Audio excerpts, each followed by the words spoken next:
Tonight on Global Television's News Prime, President Tinubu directs low-key 64th Independence commemoration. The business ExxonMobil proposes $10 billion investment in Nigeria. CBN approves forex sales to BDCs at 1,590 naira to the dollar. On the foreign scene, Hong Kong court jails 2 journalists. In sports, Liverpool reportedly interested in Rodrigo. Hello and welcome to all of you in Nigeria and around the world to News Prime on Global Television, coming to you live from the nation's capital, Abuja. I am Uyi Agmofwebe. A quick reminder that Global Television is on DSTV, channel 365 and free to air on Nigecomsat. Tonight, we'll begin by telling you President Bola Tinubu has hosted Edo State's Governor-elect Senator Monday Okpebholo at the presidential villa in Abuja.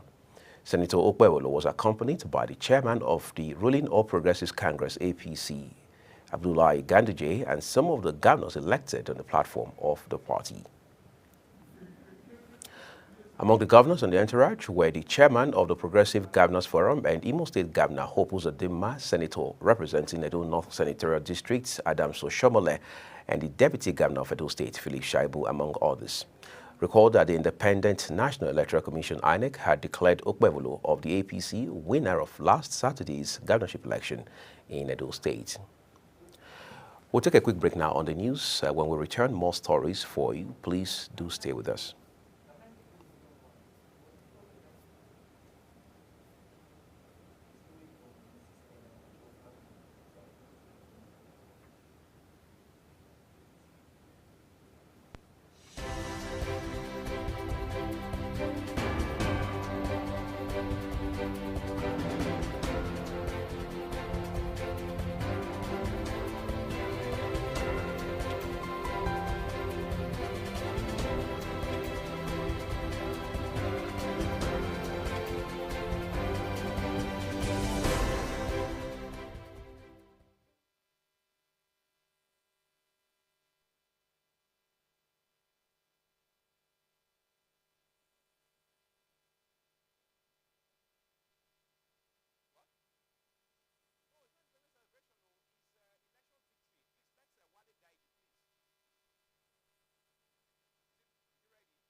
Thank you for staying with us here on News Prime on Global Television. Let's return to Star Story tonight. President Bola Tinubu has hosted Edo State Governor-elect Senator Monday Okpebholo at the presidential villa in Abuja.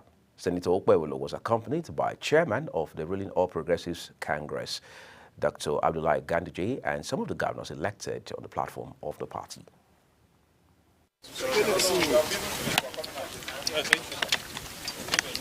Man of the moment. No shoot the oath in my motto. We have to clean it. All right, thank you so much, Your Excellency. Congratulations once more. You have just met with Mr. President. How do you feel now as a leader in Edo State, delivering that state to APC yet again? Yeah, well, we give thanks to God. Because as they say, only God can confer power. Man can make all the effort. If God chooses not to crown it, it will be in vain. So politicians campaign in vain unless God campaign for you. And I think that is our case. And I am excited not to live for the fact that we have reclaimed Edo State, almost in the same manner that we reclaimed it for PDP in 2007, before Obaseki took it away back from us. My joy is the fact that Edo people will now have a governor that they can hug, they can touch, they can feel, and a governor that will open the doors. And those people now have a governor that will not send pregnant women to jail on account of 20,000 naira fine by a mobile court, and the woman end up delivering inside prison. We have a man with compassion, with human feeling, because governance is not just about building roads and schools. It's that human touch, a governor with empathy, humble enough to recognize that public trust is not like a corporate chief executive. Corporate chief executive can behave the way he wants because he has the business because it is his father's money. But public trust, the vote of the laborer and the vote of the professor, the vote of the pauper, the beggar, and the vote of the wealthiest person, one man, one vote is equal. And so we have a governor who understands this and who went through this process less than just about a year ago. And his people were trusted in with the senatorial representation.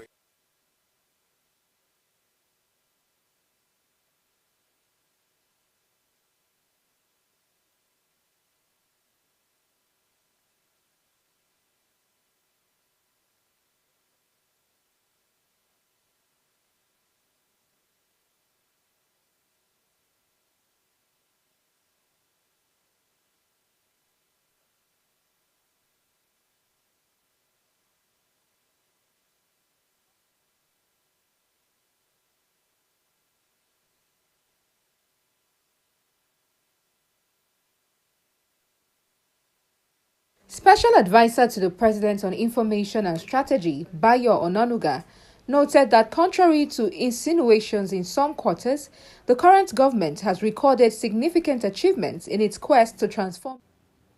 Our sincere apologies for that mix-up on the news, but let's return to the same story. Means the ongoing hardship and hunger affecting many Nigerians, the federal government has opted for a low-key celebration to commemorate Nigeria's 64th independence. The government explained that this subdued approach would allow Nigerians to reflect on the country's current challenges during an interministerial press conference in Abuja. Let's join Global Television's Queen Agaba for more. The Secretary to the Government of the Federation, George Akume, urged Nigerians to reflect on the nation's achievements as more measures are being put in place to address hardship. Let me assure you that this administration shall remain committed to its promise of working sacrificially to deliver the dividends of democracy to every Nigerian citizen. Speaking on the effort of the federal government in addressing economic hardship in the country, the Minister of Information and National Orientation, Mohammed Idris, noted that the federal government has made significant strides in assisting the vulnerable, including providing student and business loans, as well as introducing CNG buses to alleviate transport costs. Other ministers also highlighted key achievements in their various ministries, particularly in fuel supply, food security, and transportation. We have engaged with the private sectors in over 63 routes, and the idea is for them to bring in funds, construct this route, work with the Infrastructure and Concession Commission and the Ministry of Works to tow this route. We have started with the Kefi-Makurdi route that is completed. As the nation marks its 64th independence anniversary, the focus remains on unity, resilience, and hope for a better future. For Global Television, Queen Agaba reporting.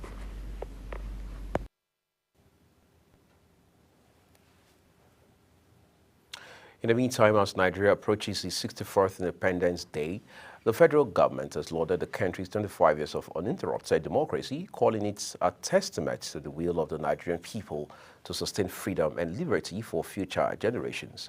Speaking at the World Press Briefing in Abuja, Minister of Information and National Orientation, Mohammed Idris, described Nigeria's journey since independence as one of resilience, strength, and progress, despite numerous challenges, emphasizing the country's evolution into a leading force in Africa and a respected voice on the global stage. The Senate has passed the Southwest Development Commission Establishment Bill 2024 for the third reading. The passage followed the presentation of a report by the chairman, Senate Committee on Special Duties, Senator Kaka Lawan, during plenary. In his presentation, Senator Lawan explained that the bill is designed to foster the socio-economic development of the Southwest region. The bill, when established through presidential assent, will, like other zonal development commissions, receive funds from the Federation account, donations from development partners, and other sources. The Nigerian government has secured a $600,000 relief fund and commitments from the Bill and Melinda Gates Foundation.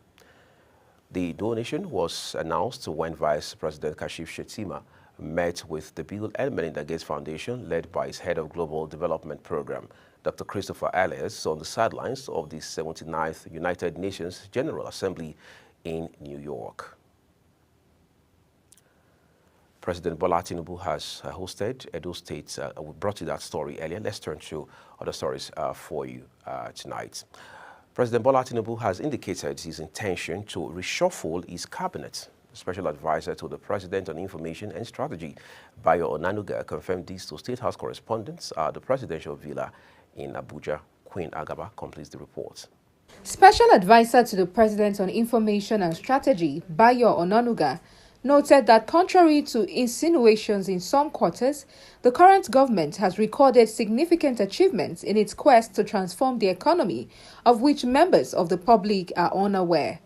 Onanuga noted that President Tinubu has ordered his ministers to ensure they engage the public by publicizing what the government is doing in their various ministries. So cabinet reshuffle, let me tell you, I don't have any timeline.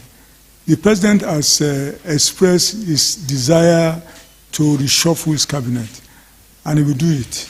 I don't know whether he wants to do it before October 1, but he will surely do it. The president actually gave an order to all his ministers to go out there to speak about the activities of his government. Explaining further the reason for Tinubu's decision, the Senior Special Assistant to the President on Digital Strategy, Engagement and Communications, Ortega Ogra, says it is based on empirical evidence. Ogra noted that during the retreat that was organized for the ministers shortly after their inauguration in August 2023, Tinubu made it clear that there will be periodic reviews of their performance, which will guide the president's decision. We also need to realize that the president's decision to reshuffle is also based on empirical evidence. You know, he has said it when he was doing the retreat for the ministers that it was going to, they were going to have periodic reviews, and the decisions that are extracted from those reviews will be used to make that final decision. I know he's gotten a couple of reports, and as Mr. Onanuga said, when he's ready to do that, I believe he will. It could be recalled that the cabinet was constituted in August of last year. For Global Television, Queen Agaba reports. Oh, thank you, Queen Agaba. 5 persons involved in offer robbery incidents have been found guilty of illegal possession of firearms, armed robbery, and culpable homicide. Justice Halima Salman of Kwara State High Court said the offenses are punishable by death. Delta State government has warned medical personnel who provide family planning for underage girls to desist or face prosecution.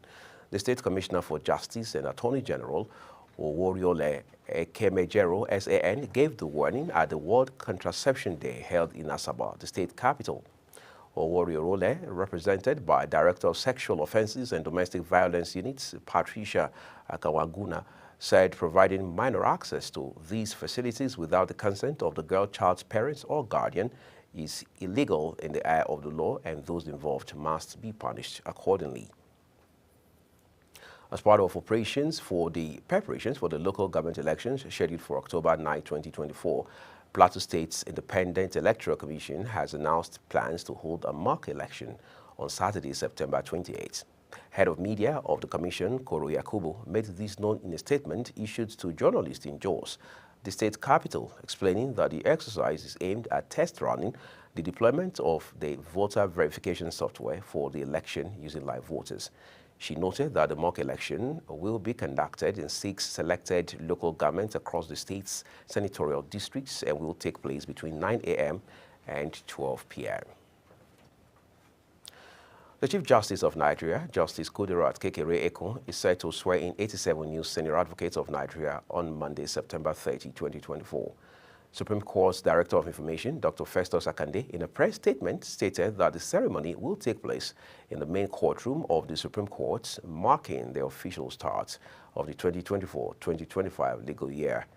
The Supreme Court, which went on its annual vacation on July 22nd, resumed sessions on September 23. The federal government, through the National Salaries, Incomes and Wages Commission, has stated that the payment of the new minimum wage will commence from July 2024.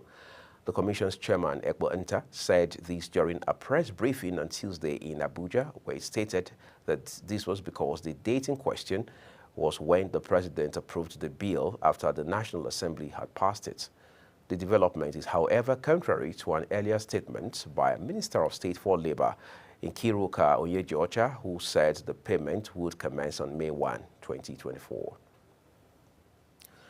The Federal Executive Council is proposing a bill that would see 30% of allocations received by the Tertiary Education Trust Fund go to the Student Loan Scheme. The bill seeks to amend Section 3 of the Tertiary Education Trust Fund Act number 16/2011, labeled Establishment of the Tertiary Education Trust Fund.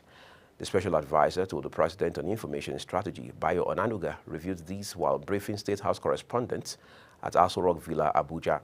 Onanuga says this former part of the Omnibus Economic Stabilization Bills 2024 is considered and approved at the Council meeting for onward transmission to the National Assembly.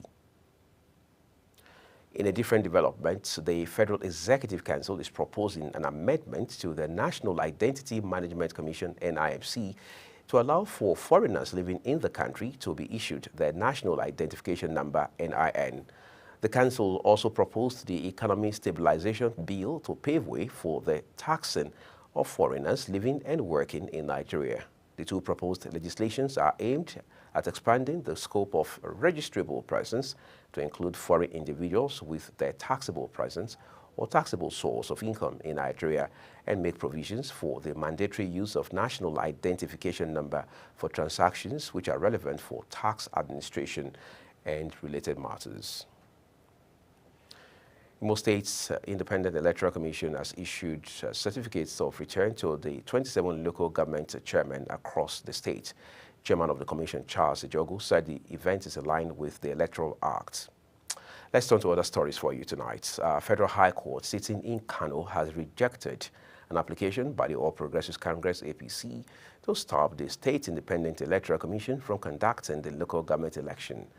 In a motion ex parte filed on September 20 before Justice Simon Amobeda by the APC and Aminu Aliyu Tega against the state's electoral umpire, Kano State House of Assembly, Attorney General, and Commissioner of Justice, as well as 11 other defendants, the plaintiffs urged the court to grant an interim injunction to restrain the conduct of the council election across all 44 local government areas. As part of efforts to sanitize the drug distribution channels in Lagos State, pharmacists have been urged by Babajide Sanwo-Olu, governor of the state, to replicate the coordinated wholesale center established in Kano State to help combat the issue of fake drugs. The pharmacist, under the aegis of the Pharmaceutical Society of Nigeria, PSN, Lagos State chapter, believes that setting up such a center in Lagos would address the challenges of drug abuse and the sale of counterfeits, as well as expired medications. Speaking at an event in Lagos to commemorate the 2024 World Pharmacist Day, the pharmacist highlighted the need for such a center in Lagos. You're watching News Prime on Global Television, coming to you live from Nigeria's capital, Abuja. When News Prime returns tonight, President Tinubu calls for local processing of Africa's raw minerals. Details of these and more stories for you after this break. Please do not go away.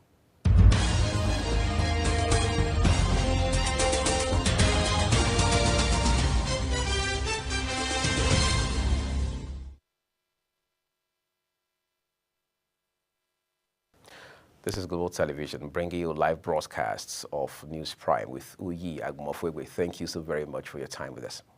In business, President Bola Tinubu says extracting raw materials in Africa without processing locally is keeping the continent poor and underdeveloped. Tinubu made this observation while delivering his keynote address during the African Minerals Strategy Group meeting on the sidelines of the ongoing 79th session of the United Nations General Assembly in New York, United States, where he is represented by Vice President Kashif Shettima. The president warned against the dire consequences of Africa's long-standing profile as a supplier of raw materials to countless of other continents, saying the position had added to the continent's misery. The National Extractive Industries Transparency Initiative, NETI, has delivered a public presentation of its 2022 and 2023 oil and gas industry reports. The Executive Secretary of the agency, Orji Ogbonaya Orji, says the report provides a comprehensive data and information on revenue governance structures, operating and compliance within the oil and gas sector for 2022 and 2023 periods. Sharon Ajay has details for us. The NETI report is a significant milestone that would help foster transparency, accountability, and good governance in Nigeria's extractive sector. The Secretary to the Government of the Federation, Senator George Akume, stated that the report will contribute to strengthen public trust and boost economic growth, as well as enhance critical government reforms. We consider the NETI not only as a global standard for promoting transparency in the management of revenues from natural resources, but also as a tool to strengthen public trust, accountability, and economic growth. While speaking on the key content of the report, the Executive Secretary, NETI, Orji Ogbonaya Orji, says the report contains the identification of revenue leakage, the need to improve compliance with regulatory frameworks, and various key findings and recommendations. The report contains several key findings and recommendations. Many of them lie on recommendations on revenue leakages and what needs to be done, the need for improved compliance with regulatory frameworks and suggestions for increasing transparency in the operations. The Chairman House Committee of Petroleum Downstream, Ikenga Ugo Chinyere, applauds this year's attendance of key stakeholders and the increased determination in ensuring the NETI report is implemented. This year presentation is interesting to me because key stakeholders who are relevant in implementation were here today, especially the EFCC, which is helping NETI in recovery, which I'm fully aware. Just like he said, ₦1 billion was also signed off yesterday as part of remittance. To be increased determination to ensure that the reports that comes out from NETI presentation is implemented. Stakeholders were urged to use the information contained as a tool for civil engagement, construction dialogue, and meaningful debate. Sharon Ajay reporting for Global TV News. And that's it on News Prime, and it came to you live from Nigeria's capital, Abuja, on Global Television. Just a quick reminder to our viewers that we are DSTV Channel 365, Star Times 276 and free to air on Nightclub Stars. Kindly follow Global Television across all social media platforms using @Global TV NG. On behalf of the entire production team, I am Uyi Agumafwegwe. Thank you so very much for watching. We'll see you again.